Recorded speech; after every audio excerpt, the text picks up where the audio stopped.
Hello दोस्तों, परम प्रतियोगिता एकेडमी में आपका स्वागत है। तो आइए देखते हैं, हमारी भूगोल की सीरीज चल रही थी, उसमें हमने कल ब्रह्मांड की उत्पत्ति के बारे में पढ़ा था। आज हमारा टॉपिक है आकाशगंगा, कि आकाशगंगा क्या होती है। ब्रह्मांड से छोटी क्या है? आकाशगंगा। तो आज हम क्या देखेंगे? आकाशगंगा को देखेंगे। तो आइए देर न लगाते हुए शुरू करते हैं। आकाशगंगा होती क्या है? तो आकाशगंगा होती क्या है? धूल, मिट्टी व अनंत तारे ग्रह से मिलकर बनी संरचना।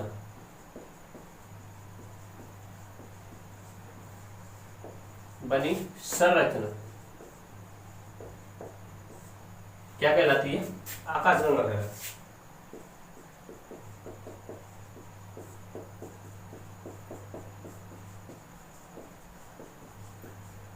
धूल, मिट्टी, अनंत ग्रह तारों से मिलकर बनी संरचना क्या कहलाती है दोस्तों? आकाशगंगा कहलाती है। ठीक। और नेक्स्ट पॉइंट है नवीनतम आकाशगंगा।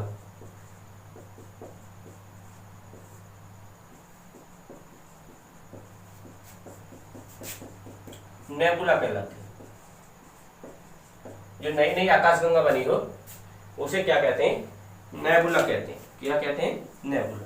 एक तो पॉइंट ये है, जो नवीनतम आकाशगंगा है वो नेबुला होती है। और आकाशगंगा में क्या शामिल होते हैं? तारे, ग्रह और धूल मिट्टी का जो गैसें होती हैं, वगैरह वगैरह जो भी हैं, तारे, ग्रह, ये चीज सब किसमें शामिल है? आकाशगंगा। ठीक। प्रकार की बात करें तो तीन प्रकार की होती हैं। नंबर 1 गोलाकार, नंबर 2 सर्पिलाकार,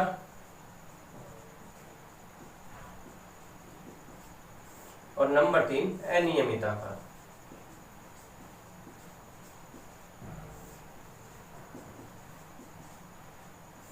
ये तीन टाइप है, गोलाकार, सर्पिलाकार और अनियमित आकार। जो हमारी आकाशगंगा है वो इन्हीं तीनों में से एक है। तो आपको पता होगी हमारी आकाशगंगा किस आकार की? सर्पिलाकार आकाशगंगा। मतलब जो होती है सर्पिलाकार आकाशगंगा इस तरीके से। ठीक। इस यहाँ पर सूर्य है। आकाशगंगा के कोने में क्या है? सूर्य है। पहले केंद्र पर माना जाता था, लेकिन अब क्या है कि किसी कोने पर क्या है? सूर्य है। अब सूर्य, थोड़ा बड़ा चित्र ले लेते हैं। ये मानो हमारी आकाशगंगा है सर्पिलाकार। ठीक। यहाँ पे क्या है? सूर्य। अब सूर्य के जो सूर्य तंत्र, सौर तंत्र, वो इस तरीके से यहाँ पे चक्र लगाते रहते हैं। क्या लगाते जाते हैं? चक्र लगाते रहते हैं इस तरीके से। वो भी दीर्घवृत्ताकार के आकार में चक्र लगाते हैं इस तरीके से। ठीक। तो हमारी आकाशगंगा कैसी है? सर्पिलाकार है। गोलाकार आकाशगंगा कैसी होती है? जो गोल होती है, जो आकृति में क्या होती है? गोल होती है। क्या है? गोलाकार। और अनियमित आकार, कोई भी आकार हो, कोई निश्चित आकार ना हो, ये क्या हो सकती है? अनियमित आकार आकाशगंगा। सर्पिलाकार मैंने बता दिया। सर्पिलाकार कैसी होती है? इस तरीके से सर्पिलाकार आकाशगंगा। दीर्घवृत्ताकार क्या होती है? सर्पिलाकार आकाशगंगा कहलाती है। तो हमारी आकाशगंगा कौन सी है? सर्पिलाकार। तो ये क्वेश्चन है कि जिस आकाशगंगा में हमारा सौर तंत्र पाया जाता है वह कौन सी आकाशगंगा है? सर्पिलाकार। तो वहीं पे पॉइंट लिखोगे, इसमें हमारा सौर तंत्र पाया जाता है, अर्थात हमारी आकाशगंगा कौन सी है? सर्पिलाकार। ठीक। तो तीन टाइप है। अब हमें क्या पढ़ना? सर्पिलाकार आकाशगंगा को पढ़ना। तो दोस्तों ये थी बेसिक जानकारी आकाशगंगा के बारे में। धूल, मिट्टी, अनंत तारे, ग्रह से मिलकर बनी संरचना आकाशगंगा कहलाती है। नवीनतम आकाशगंगा नेबुला कहलाती है। तीन प्रकार होते हैं, गोलाकार, सर्पिलाकार और अनियमित आकार। अब हमें नहीं ये पढ़नी और ना ही ये, सिर्फ अपनी अपनी चीज पढ़ेंगे। तो हमें क्या पढ़ना है? सर्पिलाकार आकाशगंगा को देखते हैं। तो आइए अब देखते हैं सर्पिलाकार आकाशगंगा।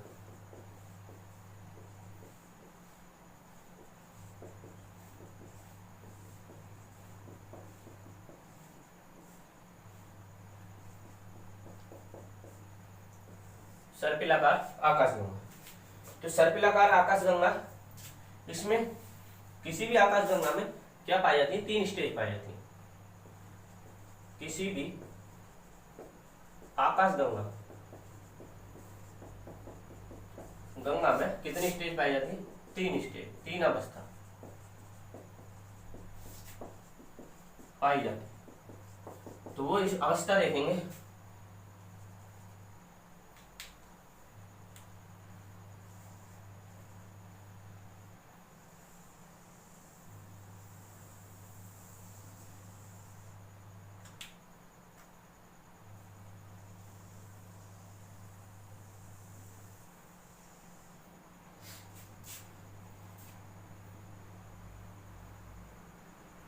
ठीक, तो ये होगी फर्स्ट स्टेज, ये होगी सेकंड, और ये होगी थर्ड। ठीक, ये 3 अवस्थाएं हैं। ये इसका क्या है, बेल, केंद्र।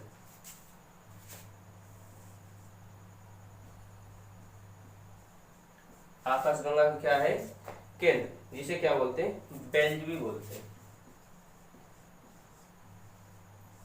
जिसे क्या बोलते हैं, बेल।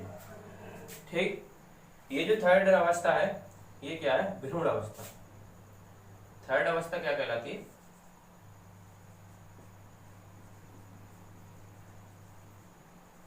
भ्रूण अवस्था, मतलब तारों की जननी। ठीक, यहाँ पर भ्रूण तैयार होते हैं, किसके, तारों।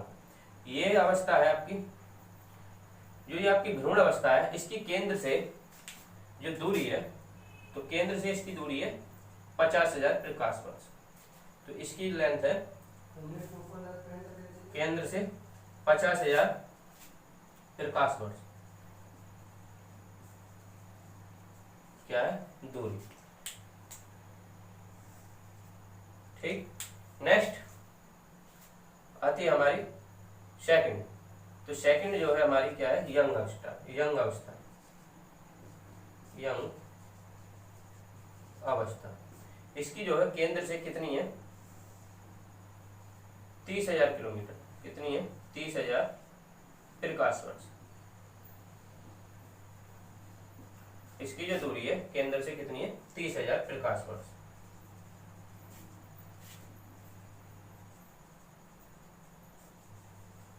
ठीक, और जो फर्स्ट स्टेज है हमारी, वो क्या है, हमारी ओल्ड अवस्था, वृद्धावस्था।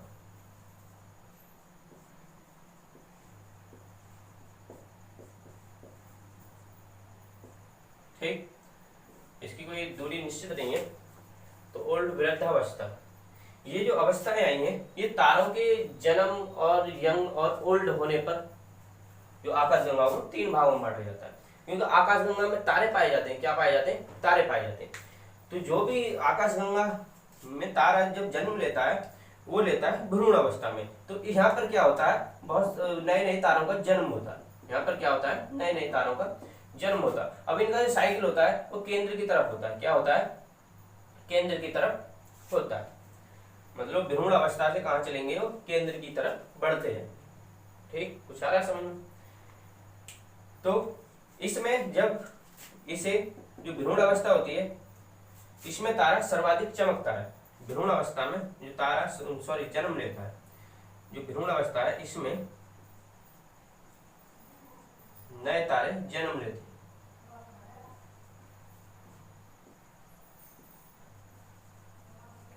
तारे जन्म लेते हैं, इसलिए इसे तारों की जन्मभूमि कहते हैं।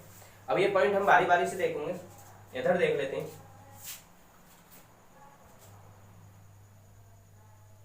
ये केंद्र था इसका,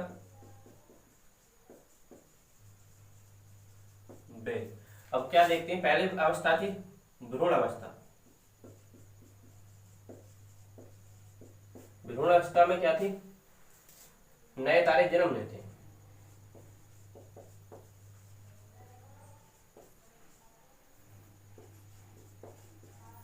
ठीक, इसीलिए तारों की जन्मभूमि कहते हैं, तारों की जन्म भूमि कहा जाता है। ठीक, तो जो फर्स्ट स्टेज, जो थर्ड स्टेज होती है इसकी, सॉरी ये थर्ड स्टेज है, जो थर्ड स्टेट होती है वो भ्रूण अवस्था होती है, जिसमें नए तारे जन्म लेते हैं। तो और इसकी केंद्र से 50,000 प्रकाश वर्ष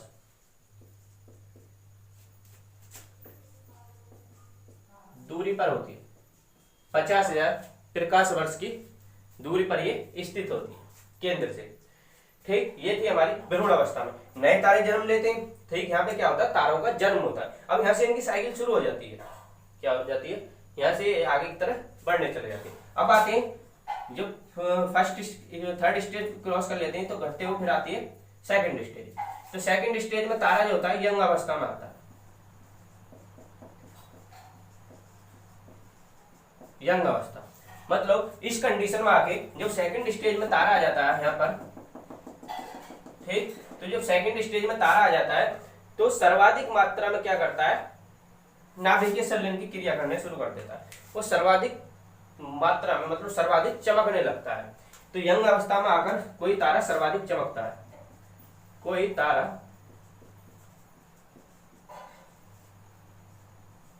सर्वाधिक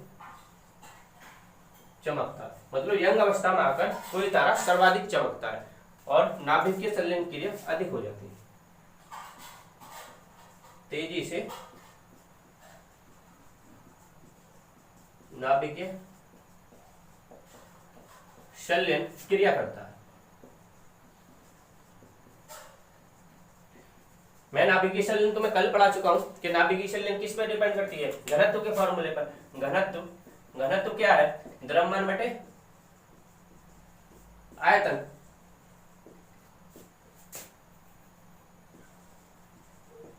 द्रव्यमान बटे आयतन मतलब जब 1000 हाइड्रोजन के अणु 1 सेंटीमीटर क्यूब के आयतन में 1 सेंटीमीटर क्यूब के आयतन में एकत्रित हो जाते हैं तो वह वस्तु या पिंड स्वतः ही चमकने लगता है। ये क्या है, नाभिकीय संलयन। जब 1000 हाइड्रोजन के अणु 1 सेंटीमीटर क्यूब के आयतन में एकत्रित या डाल दिए जाए तो वो क्या होता है, वो पिंड स्वतः ही चमकने लगता है, मतलब स्वतः ही प्रकाश उत्पन्न करने लगता है, जो क्या कहलाती है, हाइड्रोजन, मतलब नाभिकीय संलयन की क्रिया करती है। नाभिकीय संलयन में होता क्या है, एक हाइड्रोजन दूसरे हाइड्रोजन से मिलकर किस में बदल जाता है, हीलियम में बदल जाता है। हाइड्रोजन से क्रिया करके किस में बदल जाता है, हीलियम में बदल जाता है। तो यहाँ पे हाइड्रोजन की जो हीलियम में बदलने की रफ्तार है वो बढ़ जाती है। यंग अवस्था में हाइड्रोजन की हीलियम में बदलने की रफ्तार काफी अधिक बढ़ जाती है। तो अब हमारा जो सूर्य है, अब हम अपने सूर्य की बात करें तो सूर्य को लगभग 4.5 अरब वर्ष हो गए, मतलब जो हमारा सूर्य का जन्म है आज से लगभग 4.5 अरब या 5 अरब के करीब हो चुके हैं इसको जन्म हुए। ठीक, अब सूर्य जो है हमारा मिडिल अवस्था में है। तो सूर्य भी कहां पर है, मिडिल अवस्था में, क्योंकि जो वैज्ञानिक कहते हैं तो वो भी आगे का जो काल बताते हैं इसे, ये भी जीवित जो रहेगा 4.5 अरब मतलब 5 अरब के आसपास ये सूर्य हमें लगातार प्रकाश देता है। मतलब 5 साल बाद सूर्य का अस्तित्व, 5 अरब वर्ष बाद सूर्य का अस्तित्व खत्म हो जाएगा। तो इसका मतलब सूर्य जो है अब कौन सी अवस्था में, यंग अवस्था में। तो इसलिए सूर्य की दिन प्रतिदिन गर्मी अत्यधिक बढ़ती जा रही है। क्या हो रहा है, दिन प्रतिदिन गर्मी सूर्य की क्या हो रही है, बढ़ती जा रही है। क्यों, क्योंकि नाभिकीय संलयन की क्रिया इतनी तेज हो चुकी है जिससे कि गर्मी बढ़ेगी, टेम्परेचर बढ़ेगा।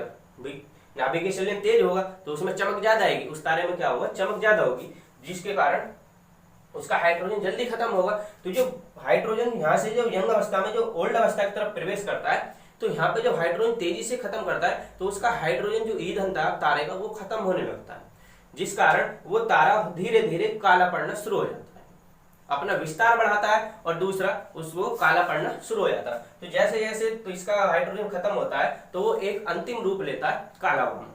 क्या लेता है, काला वामन। वो तारा काला हो जाता है और आकाश गंगा के जाके केंद्र में जाके अपने आप को खत्म कर लेता है।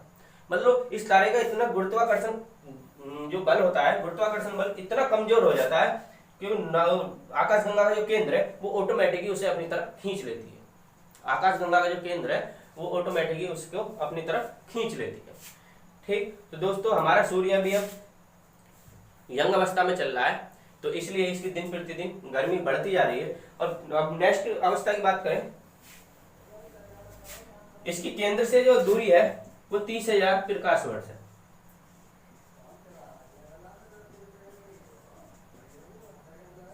30,000 प्रकाश वर्ष है। इसकी जो केंद्र से जो दूरी है 30,000 प्रकाश वर्ष है। फर्स्ट स्टेज जो है हमारी वो है वृद्धावस्था। क्या है? वृद्धावस्था। फर्स्ट स्टेज मतलब ओल्ड अवस्था, तो ये क्या है? ओल्ड स्टेज में क्या है? वृद्धावस्था। इसमें कोई तारा अपने आप पहले अपने ग्रह तंत्र को खत्म करता है, तो इसमें लिखेंगे इसमें पूंछ कर, तो ऐसे लिख बोल रहा हूं मैं, इसमें सबसे पहले ग्रह तंत्र को खत्म करता है कोई तारा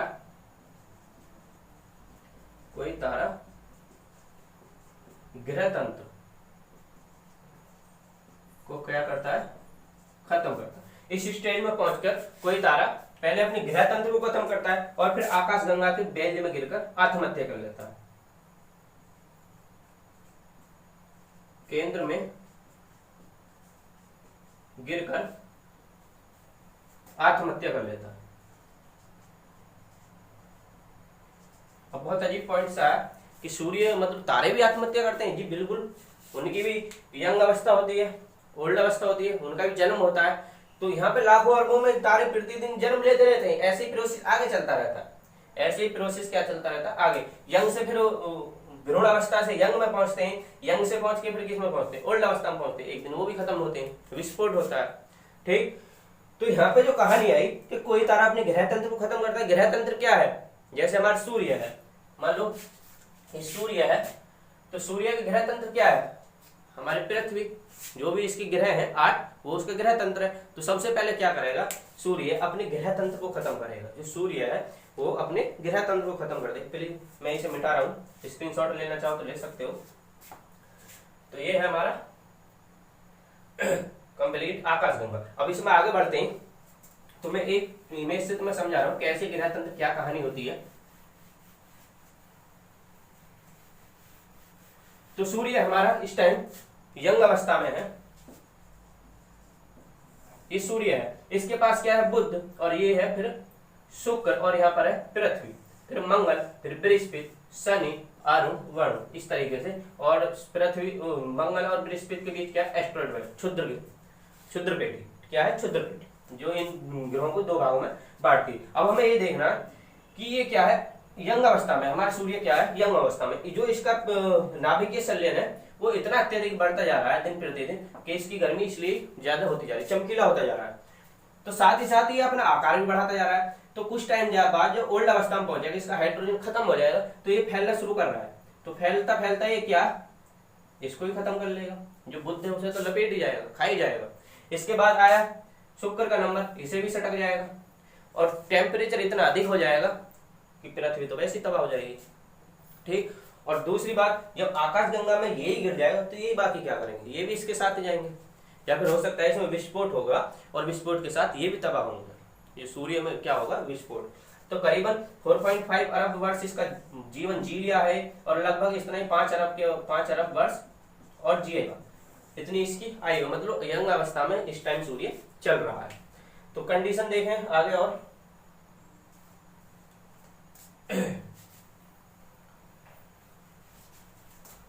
तो अब देखते हैं किसी तारे का अंत किस तरीके से होता है।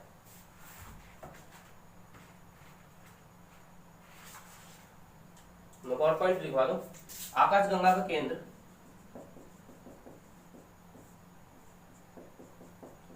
गंगा का केंद्र बेल्ट कहलाता है।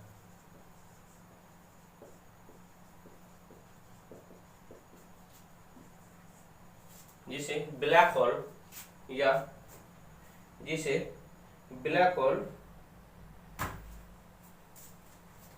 या कृष्ण विभव, जिसे ब्लैक होल के नाम से भी जाना जाता है, के नाम से भी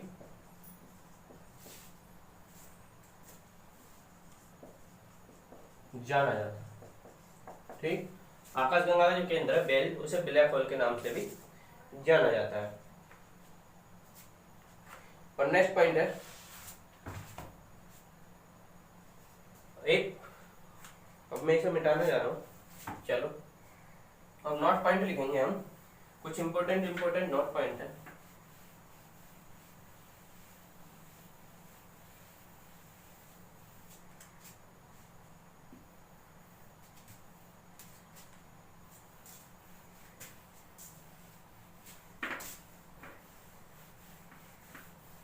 क्या नोट पॉइंट है देखते हैं।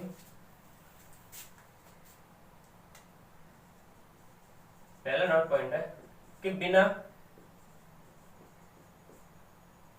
ग्रह वाले तारे को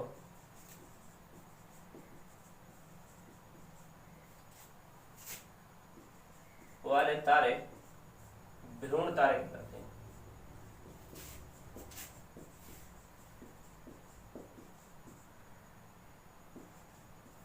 मतलब उनका एक प्रकार से जन्म ही मानो, जब उनमें कोई ग्रह तंत्र ही नहीं बन पाया उनका, तो बिना ग्रह तंत्र वाले तारे भ्रूण तारे कहलाते हैं। किसी तारे का सिद्धांत किसने दिया था? किसी तारे की अंतिम अवस्था का सिद्धांत किसी तारे की अंतिम अवस्था का सिद्धांत श्री चंद्रशेखर ने दिया था। किसने दिया था? श्री चंद्रशेखर द्वारा पेश किया गया था। श्री, ये वैज्ञानिक हुए थे श्री चंद्रशेखर द्वारा दिया गया था, पेश किया गया था। ठीक, श्री चंद्रशेखर द्वारा पेश किया गया था। इन्होंने क्या दी थी? इन्होंने एक सीमा बताई थी, चंद्रशेखर सीमा। श्री चंद्रशेखर सीमा, इनकी एक लिमिट थी कि यदि 1.44 गुणा 16 द्रव्यमान, ये क्या है इनकी सीमा, चंद्रशेखर सीमा। ये पूछ लिया जाता है अक्सर, खासकर पेपरों में, इस चंद्रशेखर सीमा क्या है। इस चंद्रशेखर सीमा के लिए इनको 1983 एडी में, इस खोज के लिए इनको 1983 एडी में क्या मिला है? नोबेल पुरस्कार मिल चुका है।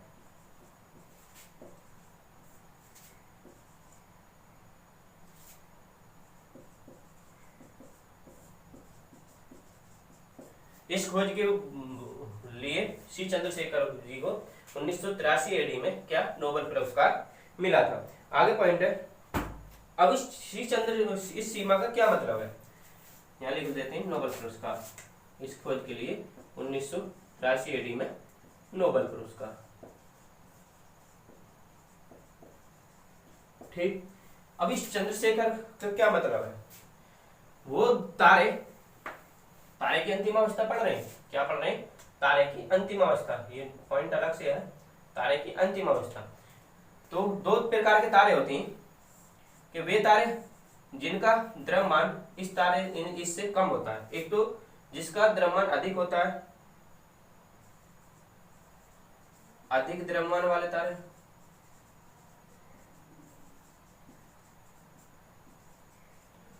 तो उनकी जो मृत्यु होगी वो अलग अवस्था में होगी, अलग कंडीशन में होगी। मृत्यु जो होगी, अंतिम अवस्था जो होगी वो अलग होगी। और कम द्रव्यमान वाले तारे, जिनका कम द्रव्यमान होता है, श्री चंद्रशेखर सीमा से जिन तारों का द्रव्यमान कम होता है, तो वो तारे क्या करते हैं? पहले वो अपने आप को श्वेतवामन में बदलते हैं। मतलब उनका ईंधन धीरे धीरे धीरे धीरे कम हो जाता है और वे अपने जो भी आकार है उसको सिकुड़ना शुरू कर देते हैं। अपने आकार को क्या कर देते हैं? सिकुड़ना शुरू कर देते हैं, जिसके कारण जैसे जैसे उनका हाइड्रोजन खत्म होता है छोटे तारों का, वो सफेद चमकीले हो जाते हैं। सफेद होने के बाद धीरे धीरे ठंडे होते हैं, जिससे वो फिर काले रूप में बदल जाते हैं। तो इस कंडीशन में जब तारा होता है तो पहले वे अपने श्वेतवामन धारण करता है। पहले क्या होता है? पहले श्वेतवामन, व्हाइट ड्वार्फ कहलाता है। ठीक, पहले कम द्रव्यमान वाले तारे, पहले व्हाइट ड्वार्फ, श्वेतवामन व्हाइट ड्वार्फ कहलाता है, बाद में काला वामन बनता है। बाद में ठंडा होकर काला वामन बनता है, काला वामन बनता है। ठीक, व्हाइट ड्वार्फ को जीवाश्म ग्रह भी कहते हैं, व्हाइट ड्वार्फ को जीवाश्म ग्रह भी कहते हैं।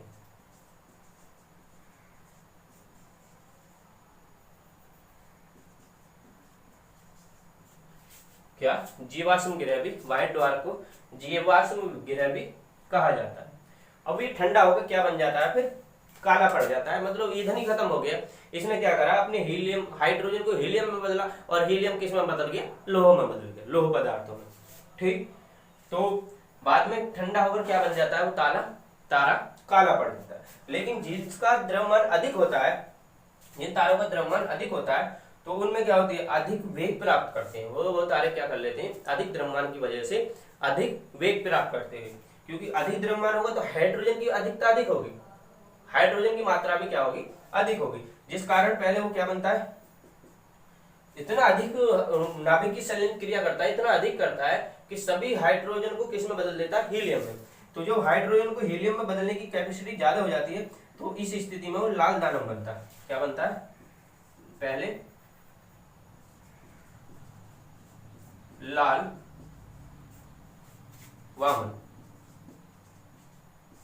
रेड जाइंट, सॉरी लाल दानव, रेड जाइंट जो पहले रूप धारण करता है लाल दानव का करता है। फिर धीरे धीरे अपने प्रकाश को खत्म करके, धीरे धीरे अपने प्रकाश को खत्म करके, वही जब इसमें जो पहले लाल दानव बनता है तो उसमें हाइड्रोजन अधिक होती है, तो ऊर्जा अधिक उत्पन्न होती है। तो वहां पे जो इलेक्ट्रॉन होते हैं उनको वेग इतना प्राप्त हो जाता है, जो इसके नाभिक के केंद्र में जो इलेक्ट्रॉन होते हैं उनको वेग इतना प्राप्त हो जाता है कि वो अपनी कक्षा को छोड़कर बाहर चले जाते हैं, अपनी कक्षा को छोड़कर बाहर चले जाते हैं। और शेष जो बचता है उसमें न्यूट्रॉन रह जाते हैं, उनके केंद्र में क्या हो जाते हैं, सिर्फ न्यूट्रॉन, और बाद में वो न्यूट्रॉनो स्टार। तो इसलिए लाल दानव को न्यूट्रॉनो स्टार के नाम से भी जाना जाता है। इसे न्यूट्रॉनो स्टार के नाम से भी जाना जाता है, से भी जाना जाता है। ठीक, जब अधिक द्रव्यमान वाला तारा अधिक उत्सर्जन, वो क्या, नाभिक संलयन अधिक करता है, तो लाल दिखने, मतलब चमक उसमें अधिक आ जाती है, लाल दिखने लगता है। ठीक, तो नाभिक संलयन की क्रिया इतनी अधिक कर देता है कि जब ज्यादा अधिक कर देता है तो उसे गति भी अधिक मिल जाती है, वेग अधिक मिल जाता है। तो उसके केंद्र में उपस्थित इलेक्ट्रॉन अपनी कक्षा को छोड़कर चले जाते हैं, उसके केंद्र में उपस्थित इलेक्ट्रॉन अपनी कक्षा को छोड़कर चले जाते हैं, और सिर्फ वहां पर क्या रह जाते हैं, न्यूट्रॉन रह जाते हैं। तो इसलिए न्यूट्रॉन रहने की वजह से न्यूट्रॉनो स्टार भी कहा जाता है। क्या कहा जाता है, न्यूट्रॉनो स्टार भी कहा जाता है। अब न्यूट्रॉनो स्टार की इस अवस्था को ही क्या कहते हैं, पल्सर कहते हैं। इस अवस्था को क्या कहते हैं, पल्सर कहते हैं। क्या कहते हैं दोस्तों, पल्सर कहते हैं। इसी अवस्था को क्या कहते हैं, पल्सर। तो पल्सर तारे क्या होते हैं, एक क्वेश्चन एसएससी में पूछा जा चुका है कि पल्सर तारे क्या होते हैं। अत्यधिक तेज गति से घूमने वाला तारा, सीधी रेखा में चलने वाला तारा, या धीमी अवस्था होती है, धीमी गति से घूमने वाला तारा। तो पल्सर तारे जो होते हैं वो अत्यधिक तेज गति से घूमने वाले तारे होते हैं। तो वो कौन सी कंडीशन में बनता है, जो तारा न्यूट्रॉनो स्टार कहलाता है। तो पल्सर तारे किस उसमें कहलाते हैं, न्यूट्रॉनो स्टार में। ये भी अपने न्यूट्रॉनो स्टार जो होते हैं, ये भी अपने अधिकतम जो इनका क्षेत्रफल है उसे सिकोड़ते हैं। कोई भी चीज है, जैसे कोई चीज खड़ी है या बड़ी है, उसे जो घुमाते हैं तो वो कम तेजी से घूमती है, और जैसे जैसे अपना आकार छोटा करती चली जाती है तो ऐसे ऐसे इसकी रफ्तार बढ़ती चली जाती है। किसी वस्तु की जब आकार अपने छोटा कर लेती है और वो घूमने वाली वस्तु है तो उसका आकार तेज, मतलब गति बढ़ जाती है। ठीक, तो कहने मतलब सकरा क्या निकला, सी चंद्रशेखर सीमा तारों के संबंध में क्या दी अंतिम अवस्था के बारे में, कि जिनका द्रव्यमान इससे अधिक होगा तारे, उनका कंडीशन पहले वो अपने जो भी हाइड्रोजन है उसमें अधिक हाइड्रोजन होगा, तो वो इतने अपने हाइड्रोजन को इतना खत्म करेंगे, इतना खर्च करेंगे कि उनमें अत्यधिक प्रकाश उत्पन्न होगा, जिस कारण वो लाल दानव कहलाएंगे। क्या कहलाएंगे, लाल दानव कहलाएंगे। लाल दानव के बाद जब वो प्रकाश ज्यादा उत्सर्जित करते हैं तो उनको वेग भी अधिक प्राप्त होता है। क्या होता है, वेग भी अधिक प्राप्त होता है, अधिक तेज गति से घूमने लगते हैं।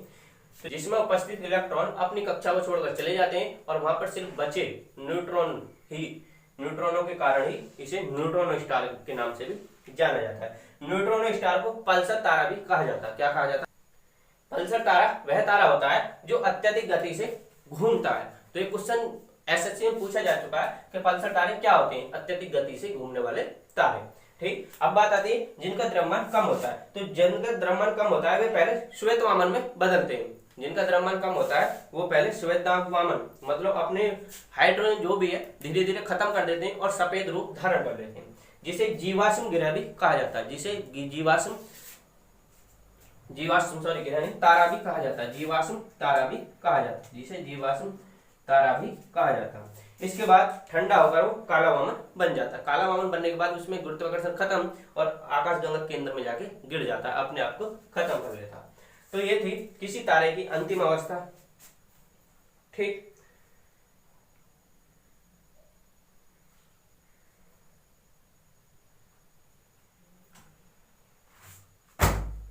तो ये थी हमारी किसी तारे की अंतिम अवस्था। ठीक, और जो आकाशगंगा केंद्र है उसमें से क्या निकलते हैं, जो आपके एक्सरे किरणें हैं, जो रेडिएशन है वो निकलती हैं, विकिरण निकलती हैं, अवरक्त किरणें, यूवी रेस, ये सब आकाशगंगा केंद्र से निकलते रहते हैं। तो दोस्तों ये वीडियो आपको कैसी लगी प्लीज कमेंट करके जरूर बताना और प्लीज हमारे चैनल को शेयर एंड सब्सक्राइब करना ना भूलें। Thank you.